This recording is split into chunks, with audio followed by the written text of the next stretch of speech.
My name is Jason Simard, and I am the founder of Sims Coaching Systems. I'm here with my co-founder, Joe Moretti, and we're here on the 7-Figure Real Estate Podcast, the podcast you didn't know you even needed. Everyone, get your notepads out. Let's go. We're going to bring you value week over week, and we're actually going to be a lot of fun, and we hope to make you laugh out loud. Subscribe to our channel. Check the content out. If you're looking to take this to a whole nother level, we got you covered.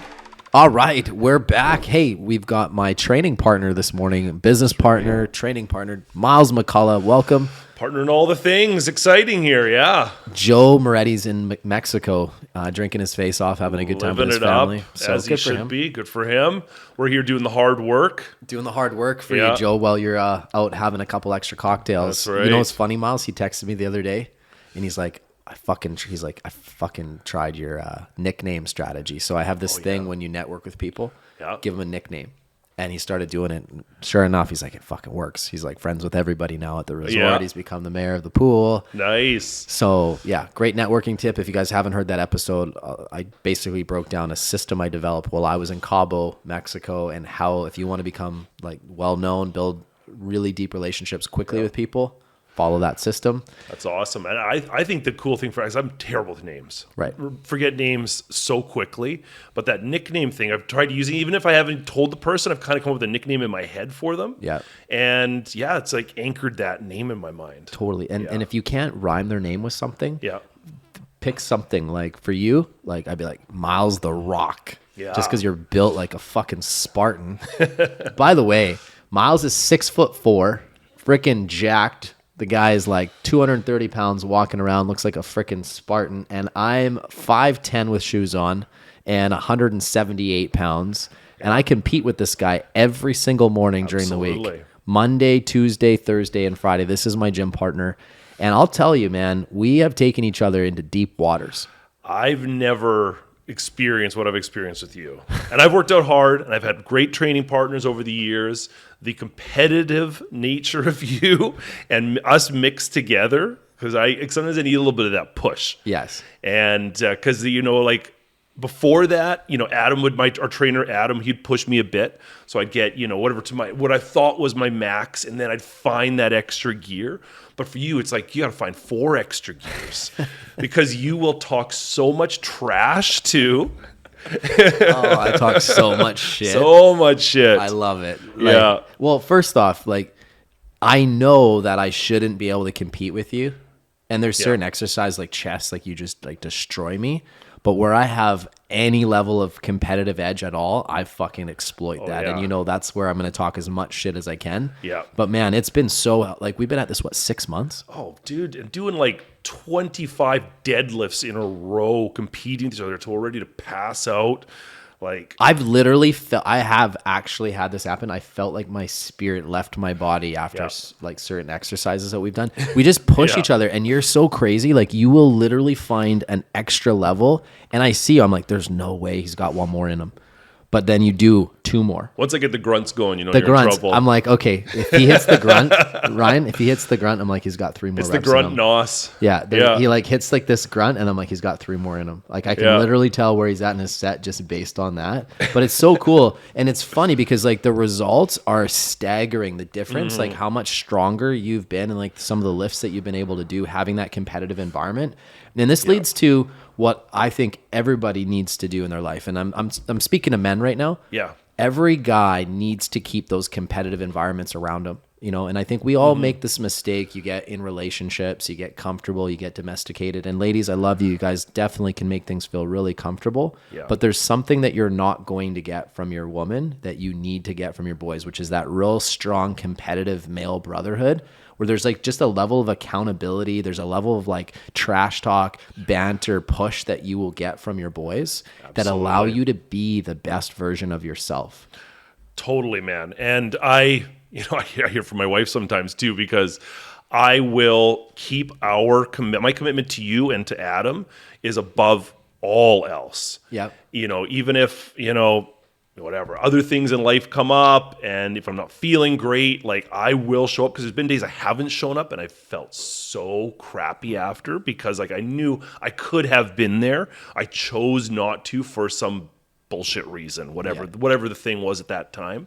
You sold yourself on a I story. sold myself on the story, right? And my wife will, God bless her, she's wonderful and takes great care of me and my family, but she will ease me into that. Say, oh yeah, well, you don't need to, you're not feeling great. Yeah, just don't go tomorrow. Take a rest day, sleep, you'll feel better. And no, I never feel better.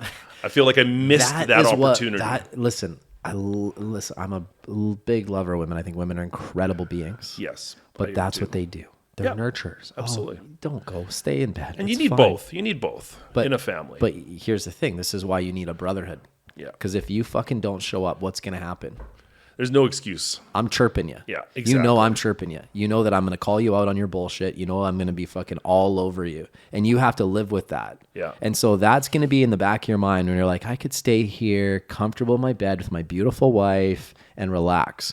But I'm going to have to deal with Jason. That's exactly it. You're going to have to deal with Jason. And you know it. And I know, I have the same thought in my head. Like, I could stay in bed, but then what? Yeah. Like, you're going to have now an edge over me. That's one extra workout that you got in. I can't live with that. Yeah. And then I can't let you guys down. There's a level of competitiveness that happens by you and me being there at the same time. Because listen, when you go away on a vacation or if I go away on a vacation, we still get a good workout with Adam, but it's not the same. It's not the same. No. It's not the same. No. That's like when I usually okay, let's dial it back a little bit and we work on our form. But like, I don't know what it is, that competitive environment. Yeah. It's about a 10 to 15% boost in strength is what I feel like I get. Yeah, I think it's really rare for somebody to be able to compete with themselves and really push themselves. And some people can do it, but I think it's the rare exceptions where if you've got that, camaraderie and mutual respect, then you're coming together for a common goal. We want to be better, right? Totally. To push ourselves,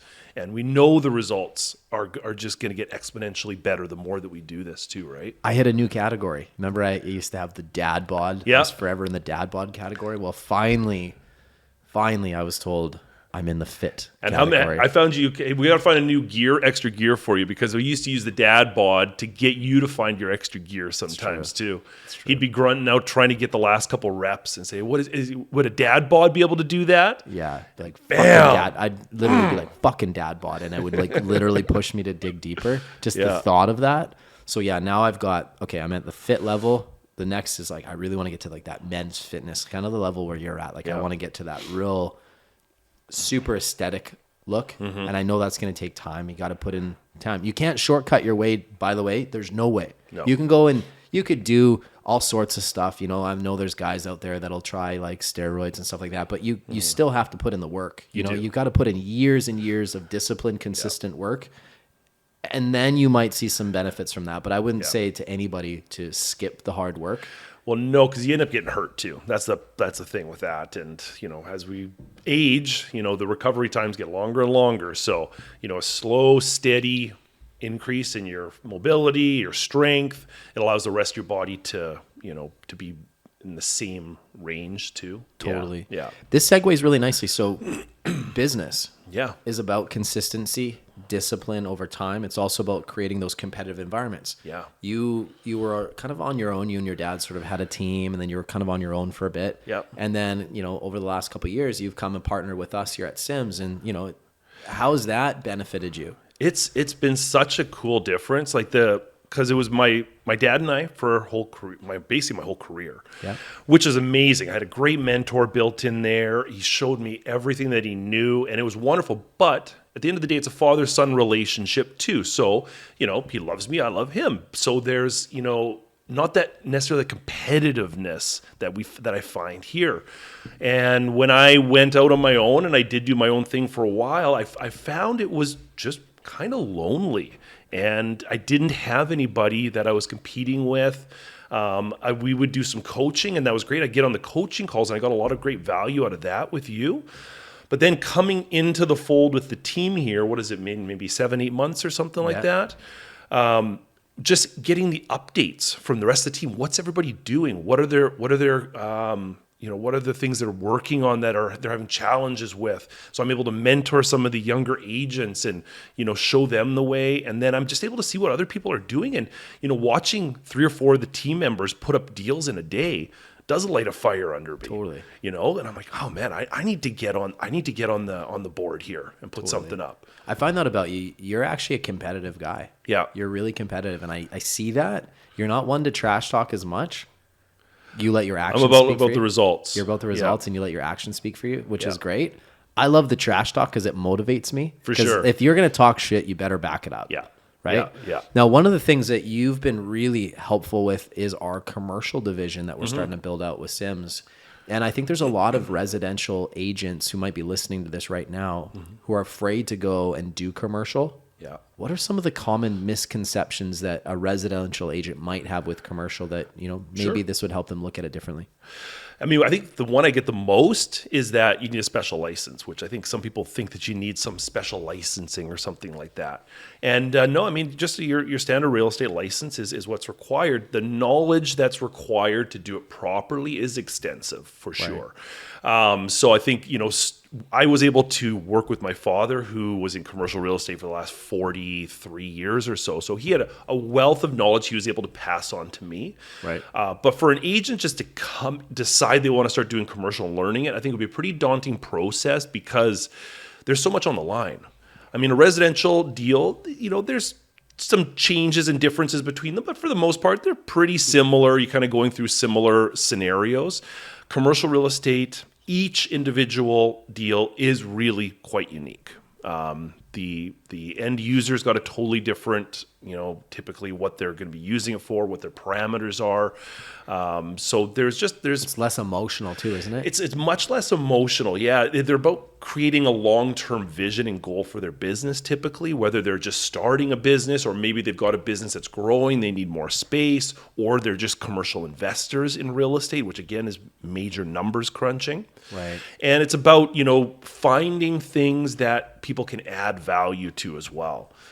So with development properties, which we've been working on a lot here over the last while, we're just working on selling a property in town here, which is a 21-unit development site. We got a couple more coming up. We got another one coming on the market this week.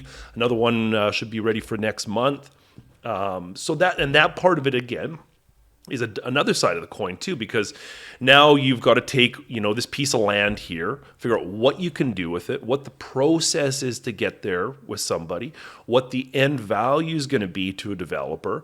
And these are all things that you need to, as a realtor, work out for your client ahead of time. Show them that you know what you're doing, that you're bringing value to them, because most of them are real busy. So if you're just sending listings to people and saying, "Hey, check this out," you're gonna have very limited success. You need to go the extra mile, do the legwork, say, "Hey, this is what this is currently. With some work, we can make it into this. This is what your end result would look like. This is where I think the market's going to be. This is where your costs are going to look like. Here's your profit margin." Yeah. And then they can sit down and look at that and they can decide, okay, is this a good business move or a bad business move? But at that point, you're doing more than 90% of the agents that are out there. Right. And that's where you can really build those relationships. Well, it's interesting you say that. I was talking to your dad about this, actually. Brian, great guy. And by the way, your dad's put together a whole commercial training course, which we're going to have available. So if you guys are listening to this and you really want to learn the commercial game, we've got an amazing course coming your way through our Sims Academy for commercial. But one thing that your dad mentioned to me is these developers are looking for somebody who can make their life easier, who can add value to what they're doing, which means doing those extra little tasks, right? Yeah. Putting opportunities in front of them because they're not always obvious, right? You have to be able to paint the picture, paint the vision. But what happens is when you become that person that they trust, that they see is continually doing that, you start getting some loyalty. If you sell them the property and there's a good deal there, when they build it, chances are if you've earned their respect, they're going to use you again. And you can kind of set these parameters up with people. Say, hey, listen, I'm going to go to work and start putting opportunities in front of you. And all I ask is if I do my part, that you give me opportunity to continue this relationship. And I'm going to continually put opportunity in front of you. Absolutely. And then the other thing too that's really neat is you start developing relationships with these developers is they'll start giving you opportunity to buy into their projects. Maybe you get a discounted unit. Maybe there's opportunity for you to invest in other future projects. Yeah. And I've seen Absolutely. some very successful realtors around town. They do a lot of developments. Well, that's what they're invested in. They're actually investing in the developments themselves, and they've created these win-win partnerships. Absolutely. And that could be, because you've obviously got, a lot of knowledge around the real estate end of it. If you could partner with somebody like that, that's phenomenal, right?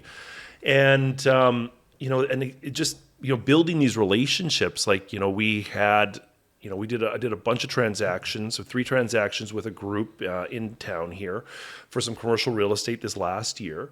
And it was a referral from a past client of mine from years ago. I sold her and her husband their first home, stayed in touch with them, and then they ended up sending me over her father's business partner. Yep. They wanted to buy a condo in town, so I went and showed them some condos, sold them that. Through the process, we started talking about commercial real estate.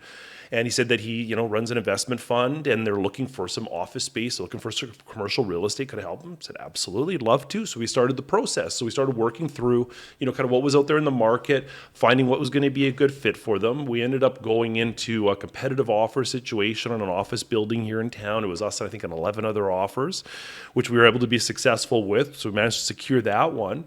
And then, rather than stopping work at that point, I noticed there's a couple other key properties that were in line with this one on the same street. So through doing some investigations, I was able to find the owner of another smaller office building that was right next to it.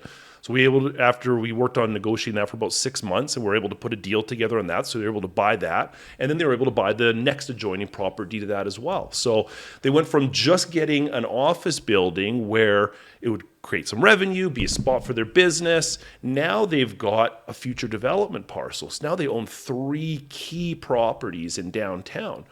So by explaining to them the long-term vision here and what this area is what they're going to be able to do with this over the long term, they were able to see the value in it, and they made a substantial investment in commercial real estate. Love that. Here's the thing. Every single person that you have a business relationship with, an acquaintanceship with, friendship, there's an invisible bucket between the two of you. And what are you doing to fill that bucket? How are you adding value to that relationship without asking for anything? How are you genuinely giving value, right? Like you and I have put so much into this invisible bucket between us that if you were like, hey man, I got an opportunity, or hey, I've got something I want to talk to you about, you would have 1,000% of my attention because Absolutely. we've put Likewise. so much in that, right? Yeah.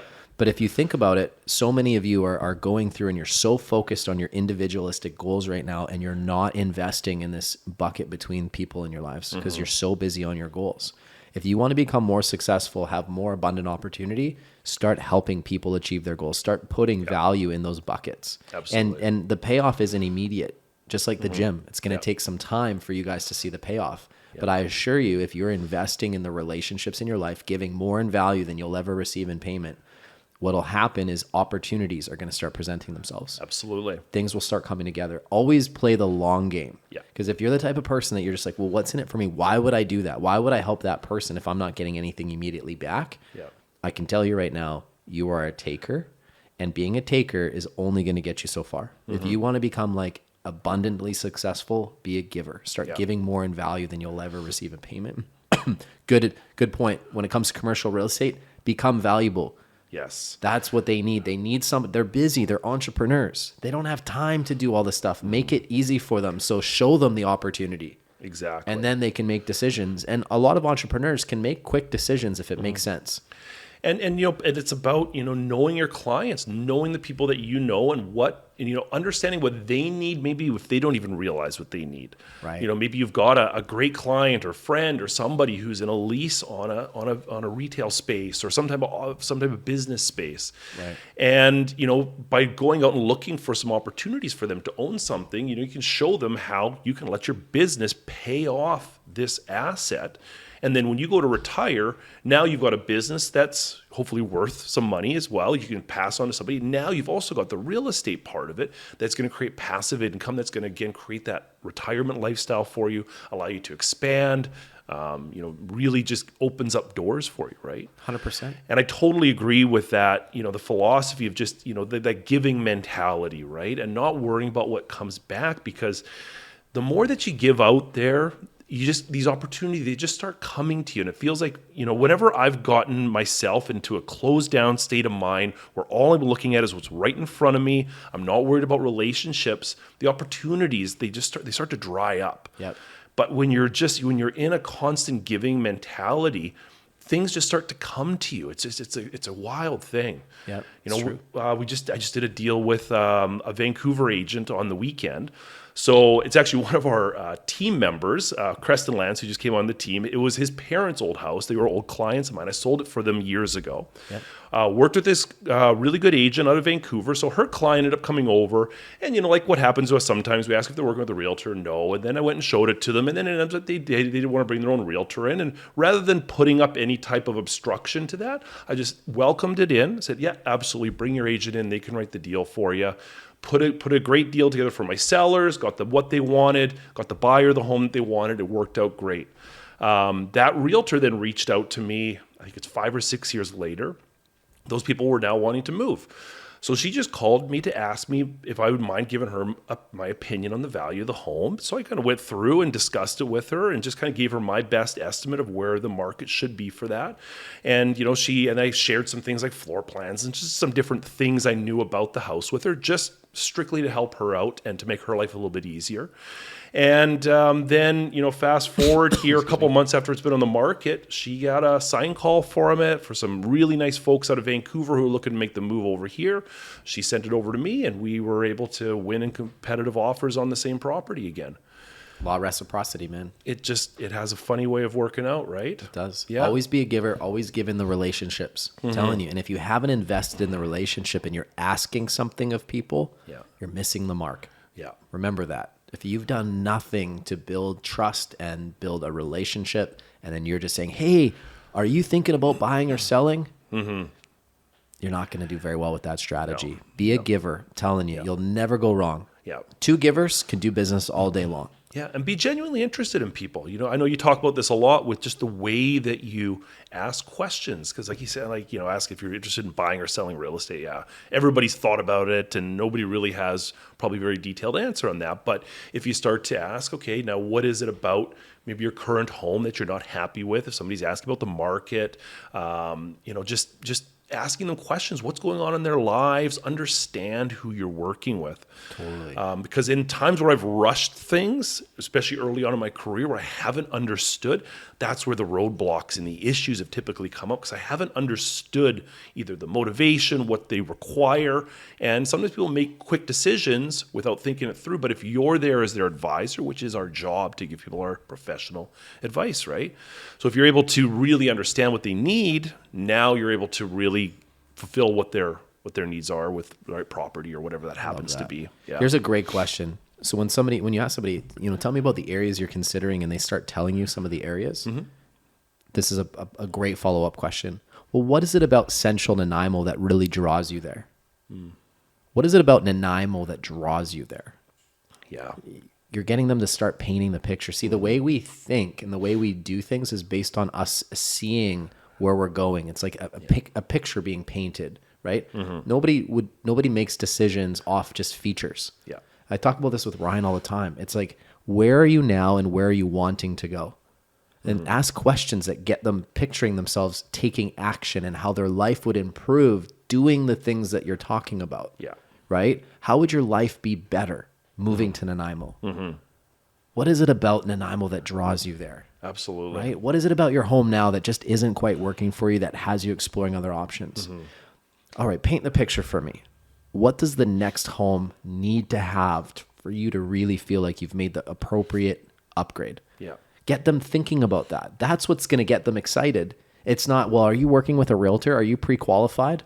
None of that is exciting to talk about. No. At all. And it does nothing to kind of get people moving forwards, right? And it's like, I really want you guys to remember, if you focus on them and their emotional inventory and what's important to them, that is what's going to help, help you sell homes. Because you don't actually have to sell anything. All you're doing is you're helping tailor a bridge from where they are now to where they want to be. Exactly. You're helping them enhance their life.